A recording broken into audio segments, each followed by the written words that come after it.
Welcome back. This is Griffin, and we are on Book 2 of Endless Summer. I'm really excited about this book because not only do I get to try to pronounce words in a language that doesn't, strictly speaking, exist, I also, in a few chapters, will get to attempt a French accent. So stay tuned. That should be hilarious. If you did not watch book 1, go do that because you won't understand what's going on. I thought about trying to do a recap, but it just sounded more and more ridiculous the more I thought about it. For those of you who have watched book 1 with me, just as a reminder, we used the portal gun that sent us about 6 months or so ahead in time, and then Diego got pulled out, and we got captured by the blue-skinned people, and then we woke up Everett Rourke, and so that's where we are. Once again, this is from the Choices app, which I know is on Google Play. I don't know if it's in the iStore or not. iTunes Store, iStore, I don't know. It's the non-Android thing. And content note for Abel's language. So, white, blinding, you're bathed in light. A voice speaks from all around you at once. You can feel them, can't you? The echoes of everything that's come before. I remember everything. Because you can play book 2 on its own without playing book 1, and it'll just reset all of your relationships with the characters to what they were at the very beginning. We're not going to do that. I worked hard to get my relationships where they are, so I remember everything. Of course you do. All one ever truly has is one's memory. The echoes of the past wash over you. On magical week in paradise, here we come. It happens. Okay, this is totally normal. Yeah, sure. That looks normal. The Celestial Hotel and Resort, the jewel of the Caribbean. Lila, I don't trust you. Where the hell is everyone?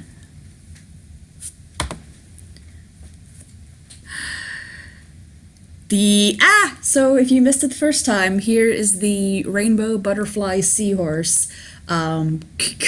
Congratulations, you're now queer and probably trans for having seen it. It is beautiful. It is a thing of legends. Come on, Shams, we promised we'd make the most of this trip. There's a saber-toothed tiger. Plane blow up. There goes our ride. We were told that 10 students from our college had won this trip, right? She makes 11. Met scary Estella and fought a giant crab. Oh my goodness, we're in the central chamber of Mount Atropo. Went inside a volcano. Correct. Self-identity is Iris. Access confirmed. We've managed to call the mainland. There's some kind of energy discharge, and it's spreading so fast, burning everything. Yeah. I'm worried about our group, Shams. If we keep up this whole feud, we're never going to get off this island. There's a sea monster. Sea monsters happened. Adorableness happened. Everett Rourke, the man who built this place, the man who brought all of you here, is my father. What we do know is they've been watching us for a long time. Blue-skinned dudes in the window! Whoever these watchers are, they're coming for us.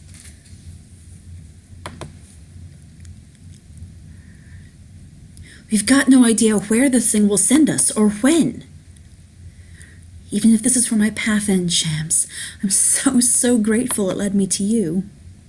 You squeeze the weapon's trigger. The bubble forms around your legs, but right as it envelops you, a lasso of vines wraps around Diego's torso. They're too strong. They'll just take you with me. Goodbye, Shams. The blinding light clears, so you look down at yourself and see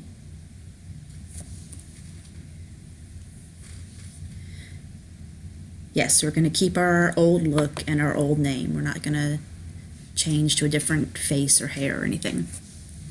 The blinding light returns. You squint against the unbearable brightness. The voice seems to fade into the infinite void. We will meet again soon, Shams.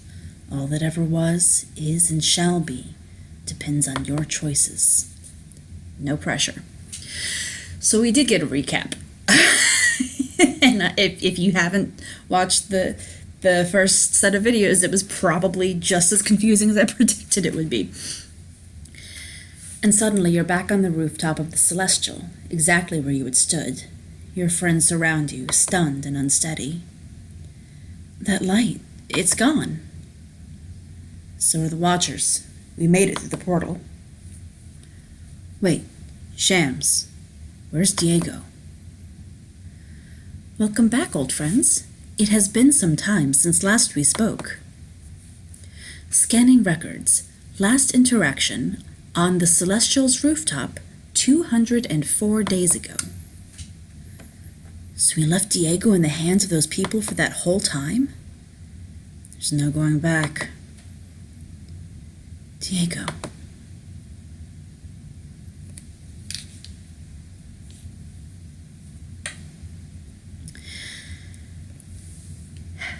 Act 4, Chapter 1.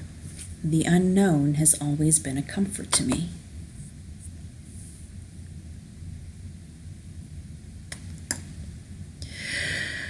So we found Everett Rourke suspended in a tank of goo.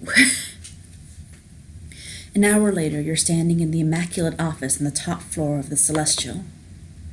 Before you, a man floats in a glass tank of eerie green fluid. Father. Facial match confirmed.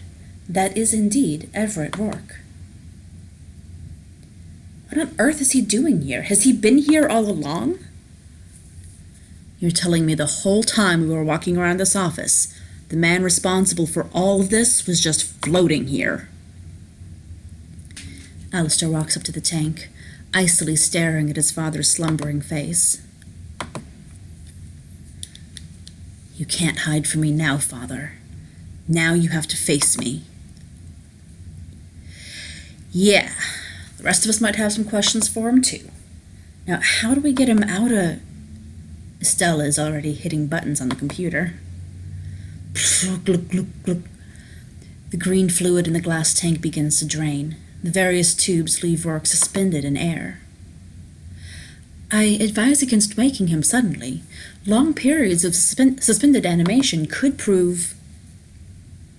The glass tube retracts into the ceiling. Rourke slumps out, naked, as the last of the green fluid spills out at his feet. Alistair is there to catch him. Rourke's eyes weakly flutter open. You. Alistair's face quivers, halfway between a sneer and a sob.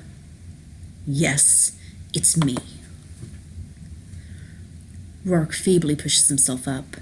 He staggers to the windows and gazes out at the dawn, slurring words under his breath.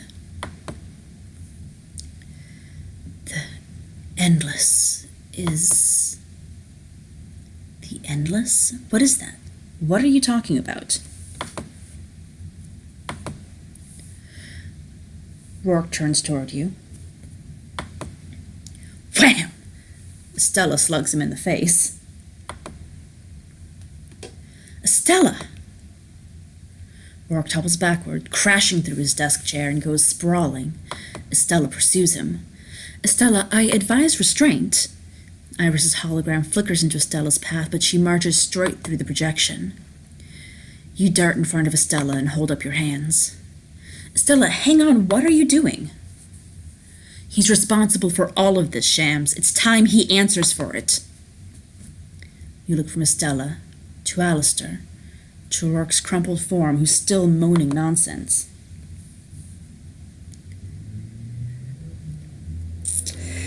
I'm going to regret this later, but I don't know that yet, so I'm going to stay put. I'm not going anywhere, Estella. Don't make me go through you as easily as I went through Iris. You won't do that. I won't let you sink to his level. You're better than that. Rourke will answer for whatever crimes he's committed, but first we need answers, and we won't get them if you kill him now. Estella steps back and crosses her arms, standing down. Okay. We should get him downstairs to recover. We're not getting any answers until he's lucid. Hey, Alistair now likes me. Thank you, Shams. You, Alistair, and Estella heave up Rourke's body. As you do, he breathes out a delirious whisper. I'm sorry, Olivia. Huh? His eyes flutter back closed, falling unconscious.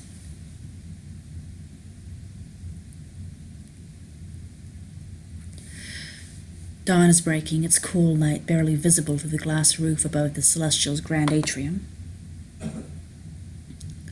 You and your friends stand crowded around the slumbering form of Everett Rourke under a blanket on a sofa. So, that's the guy. Dude, your dad is shredded. Isn't he in his 50s? Oh, so that's where you get your abs. Grace reaches for Alistair's abdomen. Alistair pulls away, laughing before composing himself. Grace, please. You know how ticklish I am. The hope is he can get us out of here when he wakes up. Maybe he knows what's going on. Maybe he's got a helicopter or something. More importantly, he might know something about Diego. Your friends nod, exhausted, and wander off, the toll of last night's ordeal weighing heavily on everyone. You slump down on a couch beside Sean. Everyone's looking pretty rough, Shams. Maybe we should get some rest. I don't think anyone's going to sleep very well until we find out what happened with Diego. I know I wouldn't. Maybe we ought to rally the troops and come up with a battle plan. I'll go see what everyone's thinking. Who do I talk to? We're going to talk to Raj first, because I like him. Raj, Zara, and Craig. You overhear giggling by the statue fountain at the exact center of the atrium. Oh my God, you're so right. It is. It so is. What's what now? Shams, this is ridiculous. You're gonna love it. Look. You survey the fountain. A marble statue stands on a pedestal in the center. Engraved in the bottom of the pool is a circle of Roman numerals. What am I supposed to be looking at? That statue, bro! In the toga. Can you tell who it's supposed to be? It's Rourke! I can't believe I hadn't noticed that before. The guy puts a statue of himself in a toga in the middle of his own hotel. I'm cocky as hell, but I'm not even this guy's league. They laugh, nearly falling on each other, half delirious from exhaustion.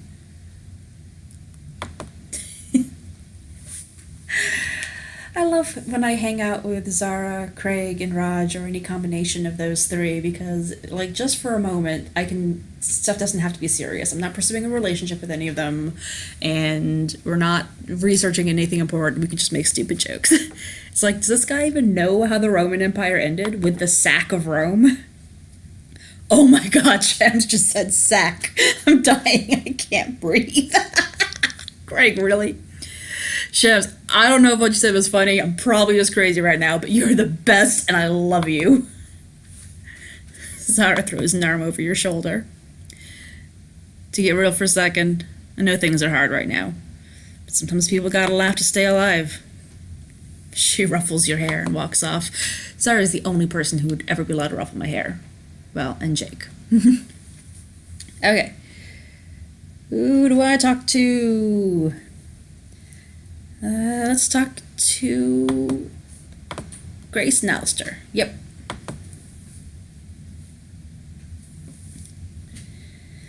In the back of the atrium, Grace is comforting Alistair.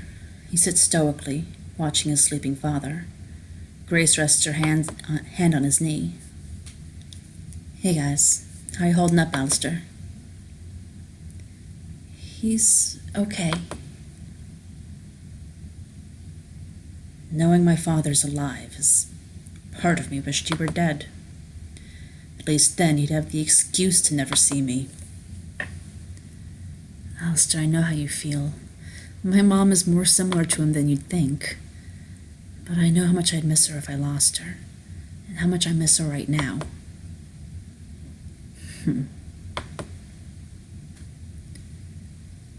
Alistair, you told us that you came here to face your father, to show him the kind of man you are. Right now, you have that opportunity. Alistair finally looks up and meets your eyes. How? How do I show him the person I've become? By helping me save Diego. Alistair takes your hand and stands up. That should suffice. Also, I suppose it is the moral choice. That's my Alistair. Let's talk to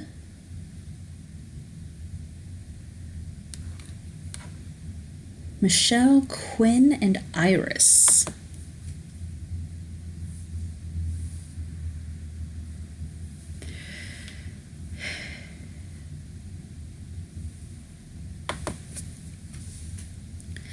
Michelle is tending to Quinn on a nearby couch, dabbing her face with a cloth. Everything okay? Oh, just a little bloody nose. No big deal. I mean, it was a bad one. It wouldn't stop for a while, but I think we're okay now. What's up, Shams? How are you feeling? You can't help but notice Michelle's concerned look. Is she okay, Michelle? Well, Quinn's blood pressure, subnormal. Weight loss detected. White blood cell count. Guys, come on, I'm fine. I think going through the portal just had a much bigger effect on her than it did the rest of us. Let me just take a look at... Quinn brushes away Michelle's hand. I said I'm fine, okay? Look, guys. Book 2 introduces tough choices. These choices have a % chance of success based on your relationship with a character. These offer special opportunities and extra points, but only if you succeed. If you fail, you're risking an especially negative outcome. Choose wisely. I have 100%, so I'm going to tell Quinn to listen to her. Okay, Shams, for you. So if you saw, her relationship with me went up by 3 points. If she did not take that well, it would have gone down by 3 points, so it was a gamble. Won't do it for me, no. Gotta be for Shams. Michelle does a quick examination over Quinn. All right, I think you're fine for now, but I've got to keep an eye on that. Are you going to let me do that? Quinn meets your eyes. Yes, I will. What are you over here interrupting for anyway, Shams? I think we need to get moving on a plan to save Diego. Think you're ready? Michelle regards Quinn tentatively. I think we can handle it. And now we will talk to Lila, Sean, and Jake. Lila, Sean, and Jake speak in hurried, hushed tones as you approach. Hey guys, what's happening? Just trying to figure out who it was that could have been here this whole time. What are you talking about? You've been gone 6 months, Lila, and somebody's been spending a lot of time here. Iris said she didn't detect anybody else coming to the hotel, though. Just because she didn't notice doesn't mean they weren't here. Stuff's moved around all over the place. How can you tell? Photographic memory. It's how I'm able to read defenses. Point is, it's like someone's been living here, looking for something. And Princess over here found that crazy note of instructions ranting about the Hadean zodiac. Those notes led us to Rourke. Maybe they came here looking for him. I'm just thinking, did people come to rescue us? Did we miss our window while jumping through time? Trust me, QB, if anyone came to this island looking for us, it's to silence us. Permanently. Is that your idea of a silver lining, that we missed getting killed? Pretty much, yeah. I don't understand what you're asking me, though. Schedules, timetables, shipments, anything you know about arrivals to La Huerta long term. We'd only been thinking short term before, but it's been half a year now. Lila doesn't know these things off the top of my head. Lila's a tour guide. Whoa, easy there, Dimples, just bouncing ideas around. What if it's Diego? I mean, if I escaped, I would have come here. Honestly, anything's possible. I know we're all drained, but we've got to figure out a way to get him back ASAP. Of course, no man left behind. That's my tour guide motto. I should freaking hope so. Once everyone's sitting in a circle, Sean nods to you to take the lead. Thanks to the time portal, we've left Diego out there with the Watchers for 6 months now. We need to get him back now. Easier said than done. How are we supposed to pull off a rescue like that? We hunt down some Watcher ass and make them regret the day they ever messed with us.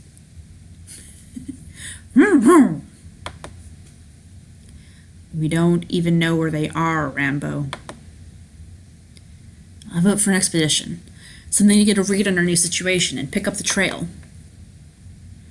A 6-month-old trail. It's ice cold. Well, what do you think, Jake? I think he's dead. A hush falls over the group. Jake, it's a possibility. At this point, a likely one. Clearly, it's easy for you to quit on people. How long before you decide we're as good as dead too? Oh, guys, we're not going to start this up again. Not in the second book. Honestly, man, that happened as soon as we walked into this damned building. Sean opens his mouth, but after meeting your eyes, resists Jake's provocation. Good boy! You will be as good as dead if we go out there without a plan or destination. Fair point. Quinn?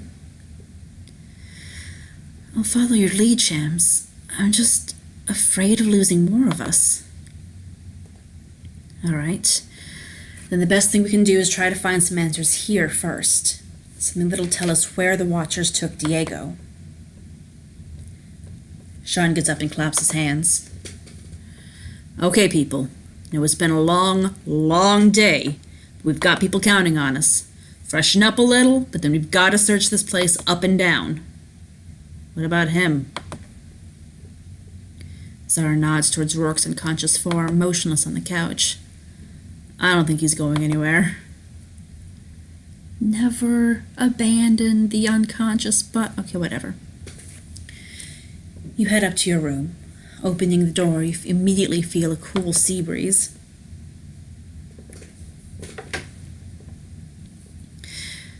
The window on one side of your bedroom is shattered from where the lion-masked Watcher repelled through.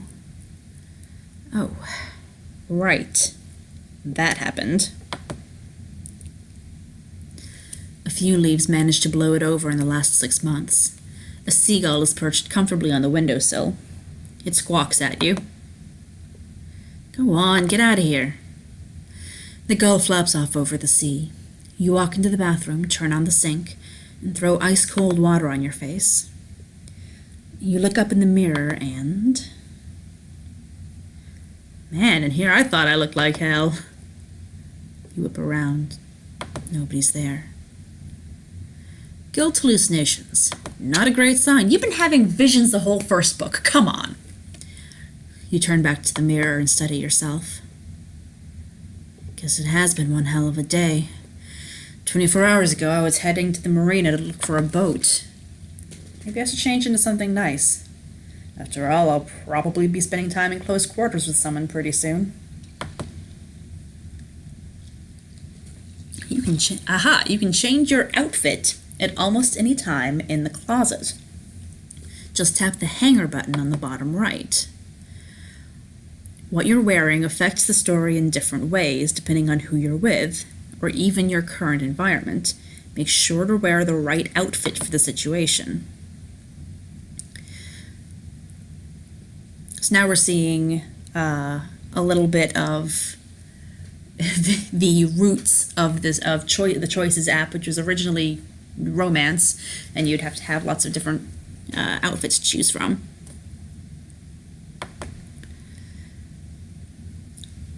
So you've got school spirit.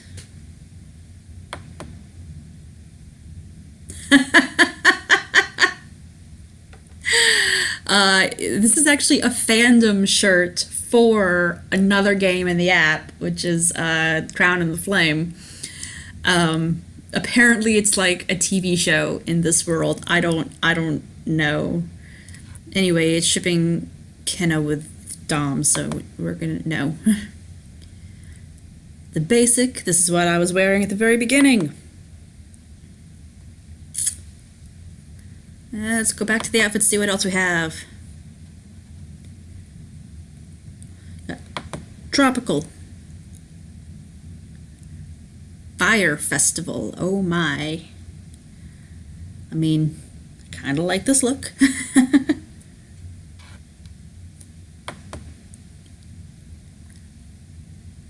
Scuba gear. Okay, so those are the only two. Let's try stylish. Trendsetter. It's very warm right now, so I don't think we're going to bundle up like that. Elegant dress. Let's go back to outfits. And unique. Camouflage. Oh, that's right, we get armor, because I already played this through once, so we have some new options to choose from. And this is what we had to begin with. I like the camouflage. I want to... I mean, I think it's really cute. And since we already have it, let's choose this look.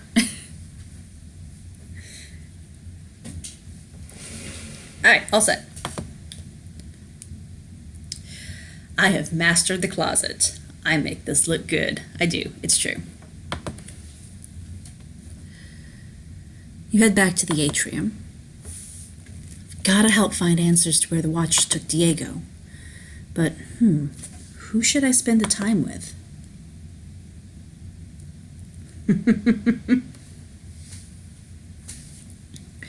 So there's Sean at the rooftop, Stella at the security office, Quinn at the beach, or Jake at the bar. Okay,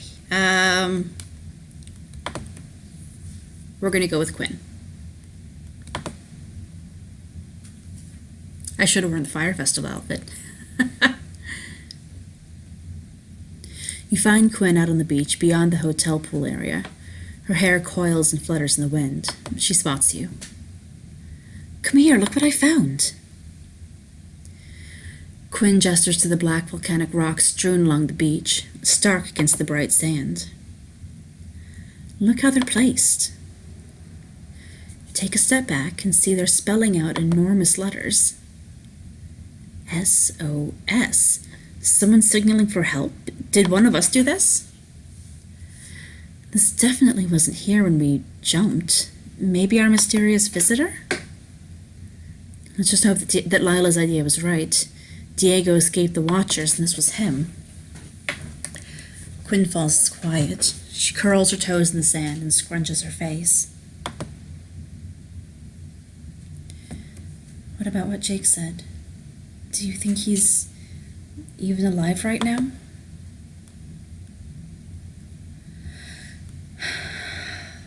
Honestly, I don't know. I don't want to know. You don't want to know? Honestly, no. I'm afraid to find out. Because when you find out, then there's no escaping the truth, even if it's the bad one. I've never really met anybody who thought like me before. When I was a kid, I was cooped up a lot. Mostly I just had to stay indoors. So I would just read and read and read. A million books. I loved learning. I'd read textbooks. My favorite had this one part, Schrodinger's cat. It was a quantum physics thought experiment. Long story short, there was a cat in a box, and you didn't know if it was alive or dead until you opened the box. But what it really means is that you knowing one way or the other caused the cat to live or die. And so long as you never opened the box, the cat was never fully gone. From then on, somehow, the unknown has always been a comfort to me. So long as you don't know, there's a chance things are okay. Exactly. It's almost like when you have feelings for someone, and you don't know if they feel the same way. She steps closer to you. Quinn's eyes meet yours. But if you never ask them, you can never be heartbroken. In Book 2, you can date Stella, Jake, Quinn, and Sean if you're at least friends with them. Deepen your relationship, build your romance from casual to soulmates, and unlock unique actions and scenes. You can date all 4 at once if you want, for now. You'll have plenty of opportunities to start romances later, too. You don't know if they feel the same way, but if you never ask them, you can never be heartbroken. You can ask me now. Well, I mean, it's painfully obvious that I like you. I might have noticed. So, my question is, do you want to maybe see where this goes? Yeah, I'd like that. A lot.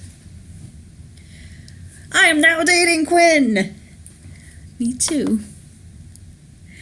Quinn steps forward, pressing her body against you. You feel her warmth through her thin shirt. Her lips meet yours, subtle and teasing. You pull her in tighter when, "Hey! Guys are gonna want to see this!"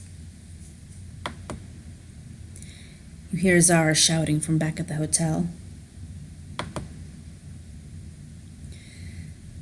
Come on, we'd better see what's up.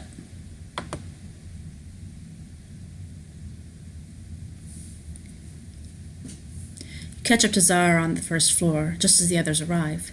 She's standing perfectly still, facing a wall. So, was this always here? Before her is a massive set of ornately carved wooden doors. What in the heavens? Definitely never seen these before. Look, see how the wall is chipped where it meets the doors? And there's some plaster stuck to the carvings. I think these doors were hidden. Hidden? Yeah, like they were drywalled over. Seconded. Done some construction in my day, I can pretty much guarantee it. Is there anything you haven't done? Not really. Well, if these doors have been hidden, who found them? How'd they even know they were here? Somehow I doubt it was Diego. There are some words engraved, but my Latin is rusty. I see the Roman numerals for 79 AD, though. Have you guys looked at these carvings in the doors? They're kind of messed up. It does not appear messed up to me. It's a clear depiction of humans turning to ash in a volcanic eruption. The craftwork is excellent. It's in excellent condition. Must be a carving of, let's say, Pompeii. There's no doubt in my mind that Shams is correct. Yeah, that eruption took place in 79 AD. Good thinking, Shams. Whatever it is, these doors are kind of creepy, don't you think? Enough stalling. You gonna open them or what? I'm not scared. Didn't say you were. You thought it. Yeah, I did. Zara pushes through the colossal wooden doors.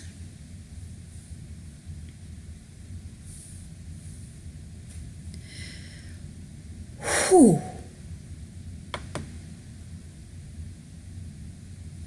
Wow. A sprawling, majestic library opens up before you. Worn, leather-bound books fill the shelves towering above you. Okay, this is my new room. This is one hell of a library, that's for sure. But don't forget why we're here. Cap's right. If our mystery guest came here sometime in the last 6 months searching for this place, maybe he's got some answers for us. Let's split up and search around. There's got to be 1,000,000 books in here. What are we even looking for? Just gotta hope we know it when we see it. Your friends wander around the spacious library, footsteps echoing. Morning light seeps through stained glass windows in the upper arches, colorfully illuminating the frescoes painted on the ceiling. Analyzing, this mechanized celestial globe dates to 1594, one of the first produced. A first edition text by Athanasius Kircher, circa 1662. Everett Rourke's entire personal collection. I'd always wondered what had happened to it. But why would he stick this in a damn beach resort of all places? And then why seal up the entrance? He had a lot to hide. Like father, like son. You notice Furball curled beneath a book display. Hey, little guy. Why are you trembling? What are you scared of? You follow Furball's eye to a red velvet frame on the wall. A strange scepter is mounted within. Huh! Okay. What the hell is that monstrosity? 3 snakes. No, a hydra in the shape of a caduceus, the symbol of medicine used worldwide, originally the icon of Mercury, the god's messenger. Mercury, huh?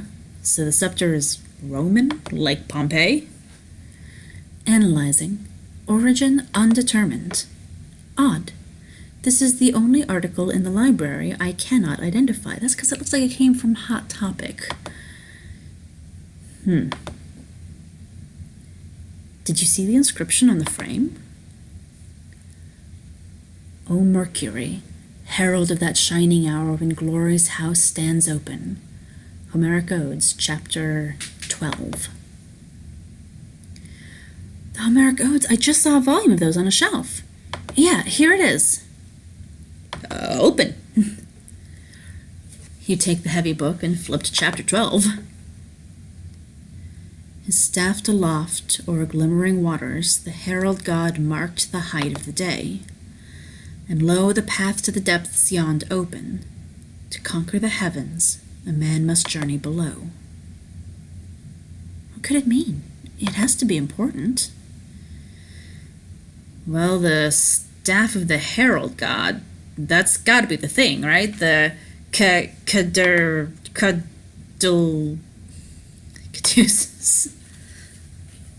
Correct. Right, that. Sounds like this caduceus. Is it caduceus? Am I saying it wrong? I don't know. Is supposed to open a path below something. Right. When the scepter is held aloft or glimmering waters. Where can we find water? Sweet Jesus, Craig, we're on an island.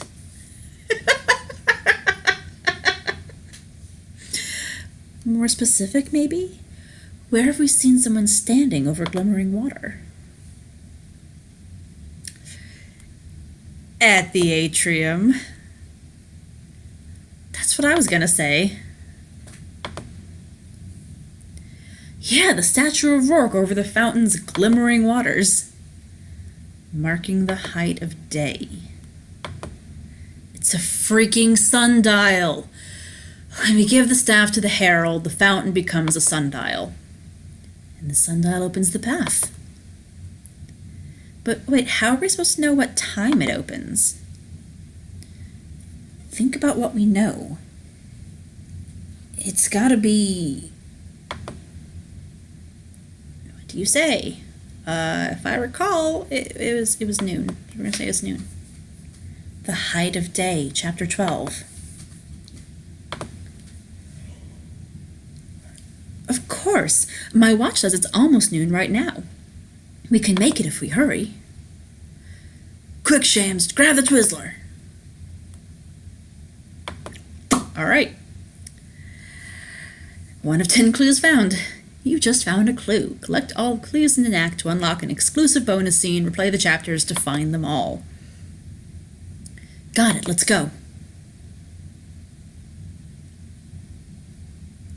Your group sprints across the Celestial back to the main atrium. There, we've got to get the scepter up into the statue's hand. And how are we supposed to do that exactly? 11:59, let's move it. Leave it to me. Sean takes the scepter from you. With a running start, he launches himself from the rim of the fountain. With a jaw-dropping leap, he grabs onto the statue's outstretched arm and does a one-handed pull-up. With his free hand, he slams the scepter into the statue's grip.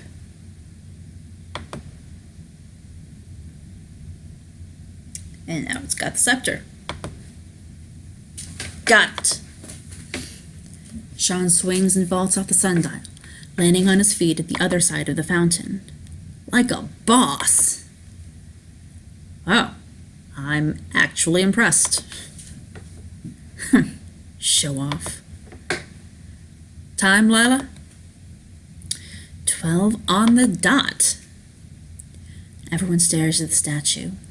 The sun shines through the glass roof, the staff casting a slow-moving shadow on the fountain's numerals. Clunk! A mechanical sound vibrates the floor.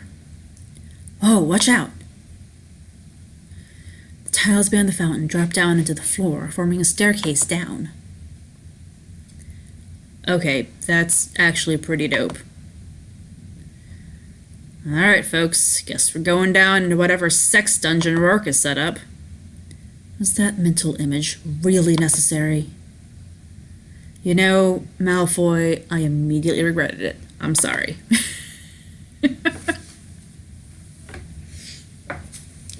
Your friends head below, single file. Quinn takes your hand, lacing her fingers with yours. Stay with me, Shams? Of course. In the darkness, your feet feel the smooth floor even out. You all stand there in silence, seeing nothing, hearing only each other's breathing. You squeeze Quinn's hand, summon your courage, and take another step forward. Shh! A floor tile depresses slightly like a button, and the lights come blasting on. Huh. Okay. What the? Dude, it's not a sex dungeon. Rourke's got a man cave. No TVs, though. Gotta hook up those flat screens. But seriously, what is this place? You all walk forward, passing among dozens of illuminated pedestals. Bizarre trinkets from every era shine under thick glass domes or in wall displays. I think it's some sort of museum. Or a trophy room. A little dusty. Don't think anybody's been here in a while. You notice Michelle lingering by one of the pedestals.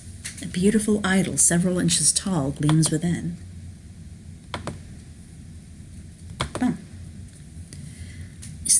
gorgeous?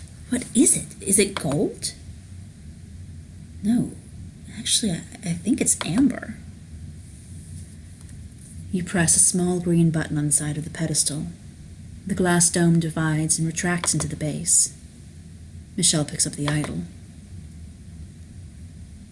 It's so beautiful. She offers it to you. Touch it. The moment your fingers graze it, you're in a bedroom in a college sorority house. It's spring outside. What are you talking about? I didn't... Yes, Michelle. Yes, you did. Your closest friends told me. You cheated. It's over. Sean turns to go. Don't say that. You can't leave me. We built something for 2 years, and it meant nothing to you. Of course it's over. How could I ever trust you again? Once you break that trust, there's no putting it back together. Sean walks out, slamming the door behind him. Michelle sits down on her bed, wiping a tear from her eye. After a moment, someone knocks. Aw, Meech, you okay in there? Can we get you some chamomile? Just need a minute. Thanks, girls. 3 pairs of footsteps leave. Michelle is left in silence until giggles drift up to her open bedroom window. Sean totally bought it. Oh my God, I can't believe it worked.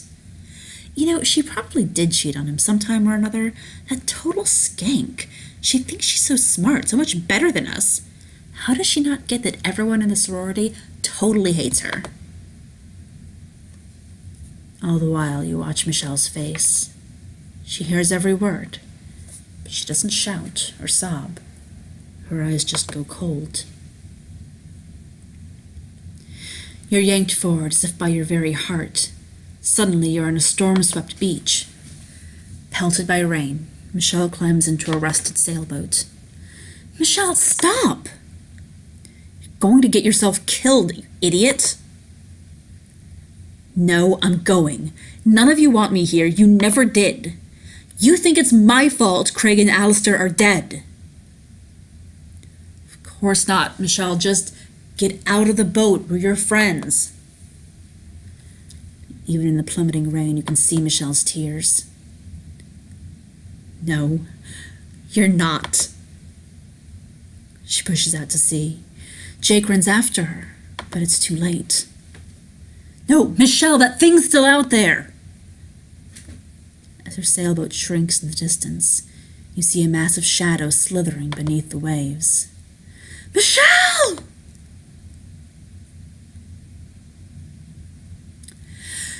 And just like that, you're back in Rourke's museum. Michelle is there next to you. How long was I standing here? What the hell are you talking about? I just handed you that idol thing a second ago. You look down. In your hands, the amber idol of a peacock-haired figure gazes blankly up at you. Huh. So we've found one of something. You've collected one of the 12 catalyst idols. The ancient catalyst idols of La Huerta hold answers to many of the island's mysteries, both past and future. Finding all 12 may be the key to your friend's fate. Yo, Shams, check this thing out. Shaking off the troubling vision, you make your way to Craig in the back of the room. The hell do you think this is? Craig grins at a strange crimson glove within a glass dome, ending at the elbow. Something about it seems almost familiar. Huh. It looks futuristic, but how does it seem so old? Want to check it out? You press the button to open the glass, but it beeps. The release button is red. It's not working. Could always smash the glass.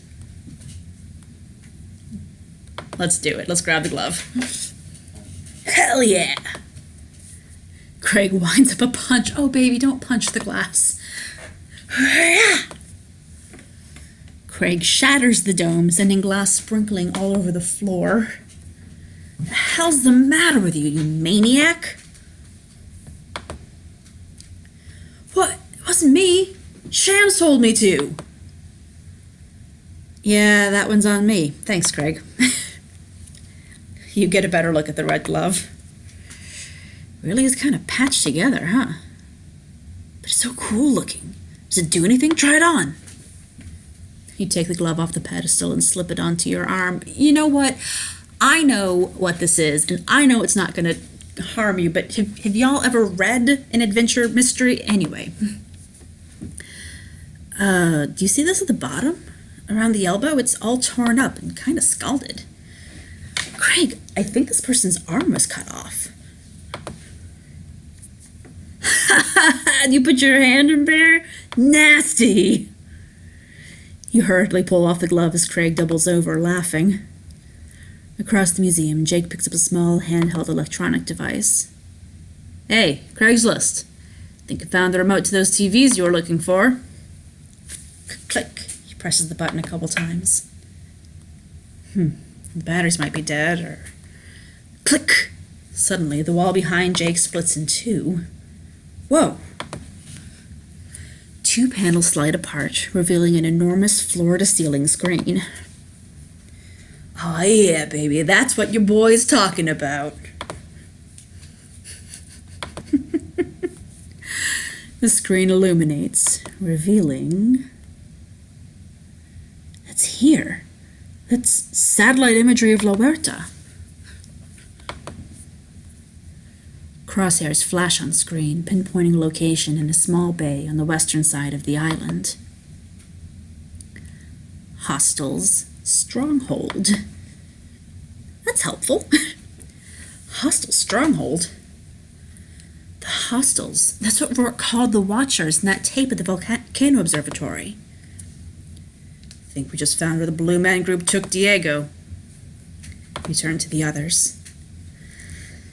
Listen, I know you've all been through a lot, so I understand if some of you want to stay here.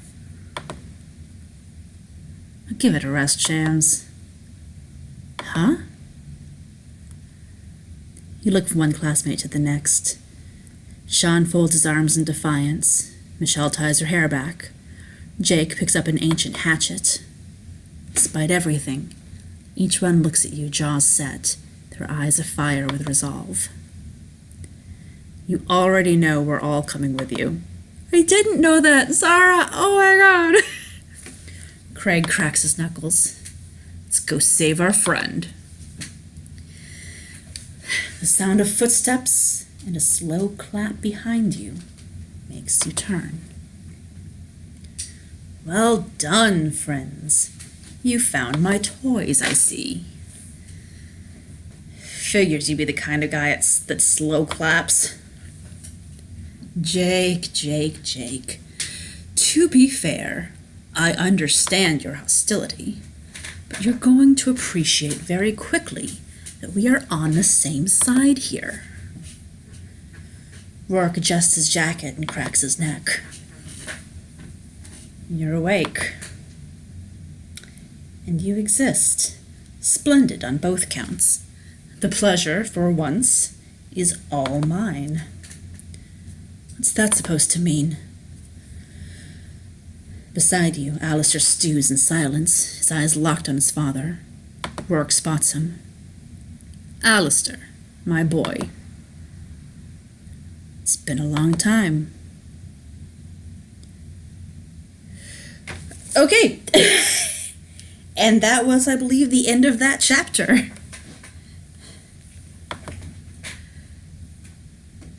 So, 2 of 2 clues found, Catalyst Idol found.